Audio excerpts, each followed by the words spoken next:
Hello, Caydor here. And it's funny, sometimes what you start out writing, in the end, you decide isn't quite what you need. I had this big, whole long history lesson on the Wild Wild West and the frontier prepared, because a lot of people have compared the internet to the Wild Wild West. And and honestly, it's probably closer to the actual frontier and not the picture people assume of the Wild West and fight and shootouts, all that, because that's kind of a product of historians and movies as opposed to the actual truth, which was the settlers did a pretty good job of managing themselves because they had their own rules kind of voted on by the community. And when someone would break the rules or didn't want to obey the rules, they could go off on their own, facing banishment and ostracization, which is how a lot of sites and forums on the internet work. You don't behave, you get kicked out. But what happens when the rules aren't clear, or the rules only favor those in charge? Like, say, when the U.S.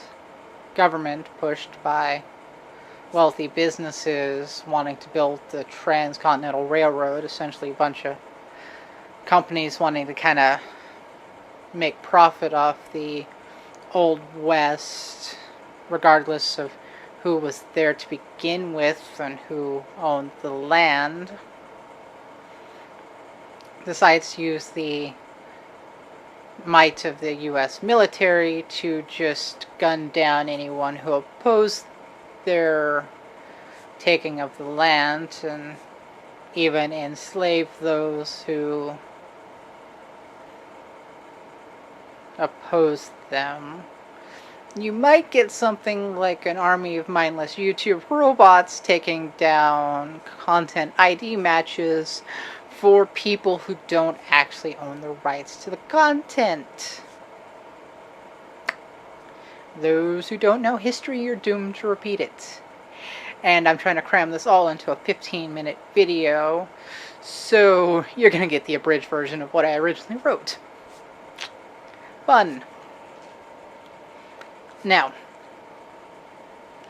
lots of videos out there talking about the various travesties that ContentId has done on behalf of people who haven't asked for it or don't own the rights to it, simply because they don't have to prove they own it. Only the person you're targeting has to prove that the content is an original work, because it's not like the US and probably a large chunk of the internet was founded on the principle of innocent until proven guilty, and that in many of the countries where you're guilty until proven innocent, they don't actually take you to court unless they have sufficient evidence that you're actually committing a crime. Not someone going, I think they're doing something bad. Prove you're not doing anything bad. Because, that sounds like an absolutely terrible system. And it is. Who knew? And I haven't been in this very long. I've been kind of doing this for... I've been doing my site for about a year, maybe a little bit longer, and I'm still fresh at this, so I haven't really had much experience with it. I only started doing videos more recently, or videos with a camera more recently, and I haven't been uploading all that much, but just in the little bit of time I have been working, I can tell you how much time and effort goes into some of just the basic Let's Play videos and walkthroughs. Like, I did a quick guide where I would not necessarily show everything, because there was lots of videos for it already. There's pretty good walkthroughs, and like what inspired me to do it was a really good walkthrough, the video walkthrough that just had, but it was a different kind of build, and I wanted to show my build and some of the items you need. But even that was about, I don't know, probably good 20 hours of video, cutting out like large chunks of it to save time. Probably another, I don't know, 20 hours of editing at least. Some of it was made easier when, like, the very last run would be perfect from start to finish, and I just have to back up to there and then cut the rest. Exceptions came when, like, certain cutscenes things happened and I had to kind of line everything up, but enough about that. And then, like, getting in and doing the audio, because when I was first doing it, I was doing it live. So however long the video ran, that was at least how much time we spent adding audio. I hadn't started writing scripts then because I was new and stupid. But that's probably a good... Okay, for one video, it'd be, depending on how many times it took me to do it, if it was a 15-minute video, it was probably at least 45 minutes sitting there and like playing through it to get it perfect for the show. Then it was another 15 or 45 minutes sitting through and figuring out what I wanted to keep, because I'd watch the whole thing from start to finish again and kind of look at, like, okay, let's cut here and here, and there's probably more efficient ways to do it, but that's how I did it for the most part. And then if you ended up with 15, it was another 15 minutes sitting there for you to watch. And so for every 15-minute video, I probably put 3 times the amount of work in the video than it'd take just sitting there and watching it. And many more put more into that, because they'd probably spend way longer than 15 minutes writing out like every word they want to say and making sure it's perfect. And I've been doing that recently, which is why I haven't been uploading so much, because I'm trying to take more time. But time isn't cheap, especially when they're using it as their sole source of income. If they're like not doing a J job and they're putting 60 hours of work per week just to get out the 15-30-minute videos each week consistently, maybe a couple of times throughout the week,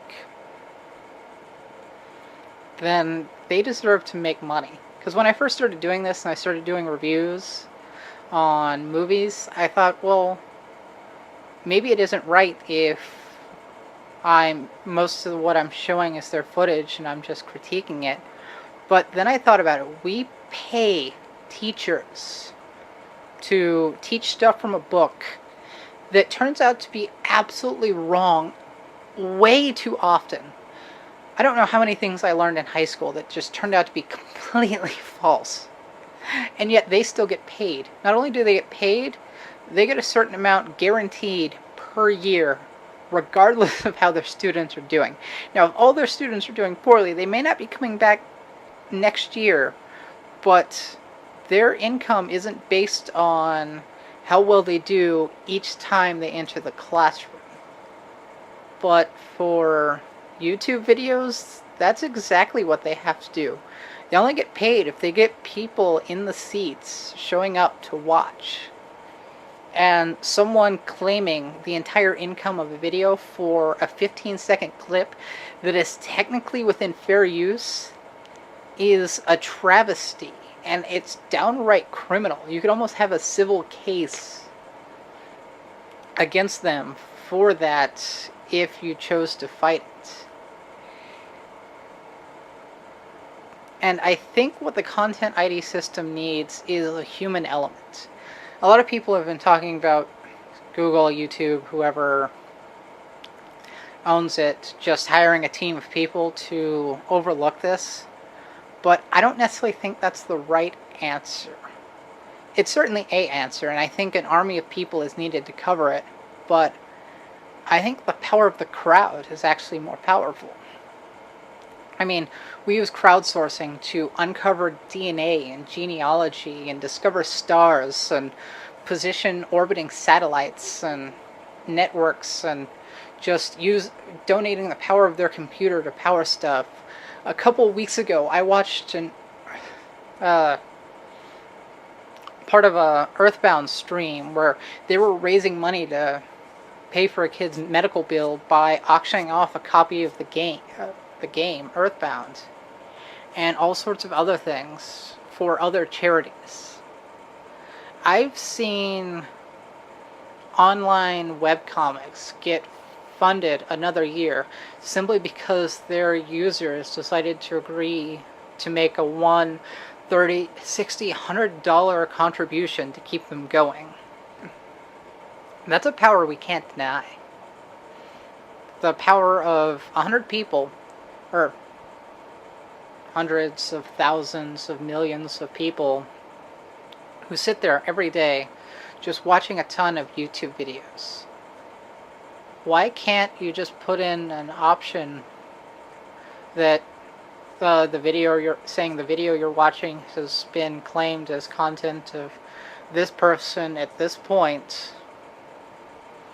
Is it being used in fair use? And all they have to do is say, well, no, he used it for a joke, or he's teaching, he's added more, he's not just sitting there and playing through the game or showing unedited footage, he's contributed something, he's using it for criticism or teaching or whatever that constitutes fair use. And all they'd have to do is tick it, and that's one video that's been spared from the wrath of someone who just sees dollar signs. And if they don't want to do that, if they don't want to put it in the hands of their viewers, because to be honest, they've seen YouTube comments, could they really trust you? I'm sure they could, but when enough money gets involved, people get stupid. Honestly. Just look at what Microsoft was trying to do a few months ago. Terrible. But if they don't want to do that, then we can use that power, the power of the collective, to defend the weak and the innocent from these big corporations trying to bully them. I mean, it simply start by, if you don't see a video of someone playing through the game and all you're allowed to see is trailers because the company has strong-armed all of the Let's Players so that they can't make money off of it, and so they decide it's not worth doing it, then maybe they're trying to be dishonest and there's something in the game they don't want you to see.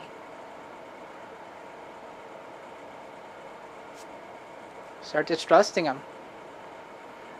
Start taking your money and throwing them elsewhere to games or corporations that will play fair or negotiate with less players to come to an agreement so that if they feel they shouldn't be making money off their game,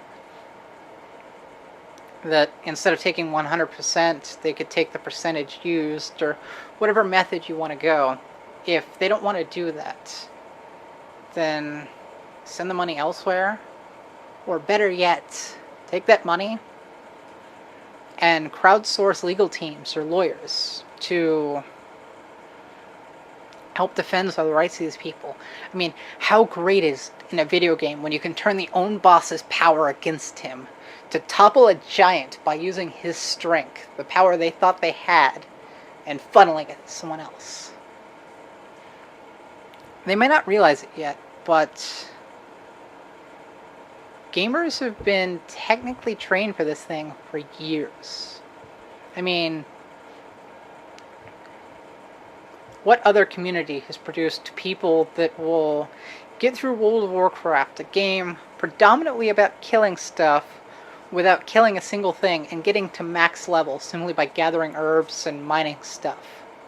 that'll build these wondrous things in Minecraft, taking hundreds of hours and manpower to build. What other community has been trained to spend long hours and countless days and repeating the same thing over and over again until it's ingrained in their muscle memory and they could do it in their sleep, to take on something like this, something that may take a lot of time, a lot of effort, and maybe even a lot of money, and making it happen. We've escorted people we absolutely hate through hundreds of hours of video games simply because it was our job, or we had to, or no one else was going to do it. They may not see it yet, but gamers are a powerful tool, and if they won't work with us, then they may be against us, and that's something they gotta watch out for. This has been Caydor from Adventures in Random. Have a nice day.